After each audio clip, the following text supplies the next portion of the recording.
പ്രിയമുള്ളവരെ, നിങ്ങൾക്ക് നമസ്കാരം. നാട്ടറിവുകൾ പങ്കുവക്കുന്ന ഒരു യൂട്യൂബ് ചാനലായ നേറ്റീവ് വിസ്ഡം എന്ന ചാനലിലേക്ക് എല്ലാ മാന്യ പ്രേക്ഷകർക്കും സ്വാഗതം.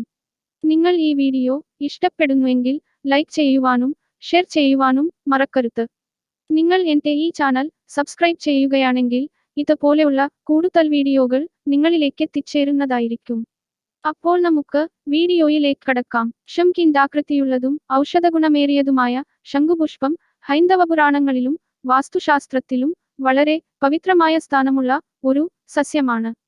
പുരാണങ്ങളിൽ ഇതിനെ വിജയത്തിന്റെ പ്രതീകമായ അപരാജിത എന്ന് വിളിക്കുന്നു. ഈ സസ്യം വീട്ടുകളിൽ നട്ട് പരിപാലിക്കുന്നത് വീട്ടിലേക്ക് പോസിറ്റീവ് ഊർജവും ഐശ്വര്യവും കൊണ്ടുവരാൻ സഹായകമാണ്. പുരാണങ്ങളിൽ ഈ ചെടിയെ അപരാജിത എന്നാണ് വിളിക്കുന്നത് എന്ന് മുൻപ് സൂചിപ്പിച്ചു. ഇത് വിജയവും മാനസിക ശക്തിയും നൽകുമെന്നാണ് വിശ്വാസം. നീലശംഖുപുഷ്പം ശ്രീകൃഷ്ണനും മഹാവിഷ്ണുവിനും അതീവ പ്രിയങ്കരമാണ്. വെള്ളശംഖുപുഷ്പം ശിവൻ, ദുർഗാദേവി എന്നിവരുടെ ആരാധനക്കായി ഉപയോഗിക്കുന്നു. സമുദ്രമഥന സമയത്ത് ഉയർന്നുവന്ന അമൃതുമായി ബന്ധപ്പെട്ടാണ് ഈ സസ്യം ഭൂമിയിൽ ഉണ്ടായതെന്നൊരു ഐതിഹ്യവുമുണ്ട്. ആയുർവേദ ഗ്രന്ഥങ്ങളായ ചരകസംഹിതയിലും സുശ്രുത സംഹിതയിലും ഇതിനെ ബുദ്ധിശക്തിയും ഓർമ്മശക്തിയും വർദ്ധിപ്പിക്കുന്ന മേത്യ സസ്യമായി വിവരിച്ചിരിക്കുന്നു. ശംഖുപുഷ്പം നടാൻ ഏറ്റവും ഉത്തമമായ ദിശ വീട്ടിന്റെ വടക്കുകിഴക്ക് ഭാഗമാണ്. ഇത് ദൈവത്തിന്റെ ദിശയായി കണക്കാക്കപ്പെടുന്നതിനാൽ ഇവിടെ ഈ ചെടി വളർത്തുന്നത് കുടുംബത്തിൽ സമാധാനവും ധനസമൃദ്ധിയും നൽകും. ഇനി വടക്കുകിഴക്ക് സാധ്യമായില്ലെങ്കിൽ കിഴക്ക്, വടക്ക് ദിശകളിലും ഇത് നട്ടാം.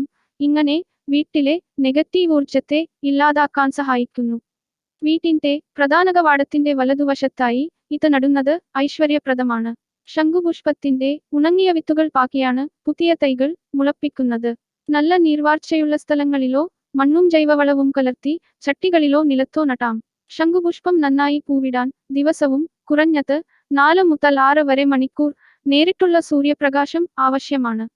മണ്ണിൽ എപ്പോഴും ഈർപ്പമുണ്ടായിരിക്കണം, എന്നാൽ വെള്ളം കെട്ടിക്കിടക്കാൻ അനുവദിക്കുകയുമരുത്.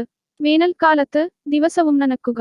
ഇതൊരു വള്ളിച്ചെടിയായതിനാൽ മുകളിലേക്ക് പടർന്നു കയറാൻ കമ്പുകളോ നെറ്റുകളോ ഉപയോഗിച്ച് താങ്ങ് നൽകണം.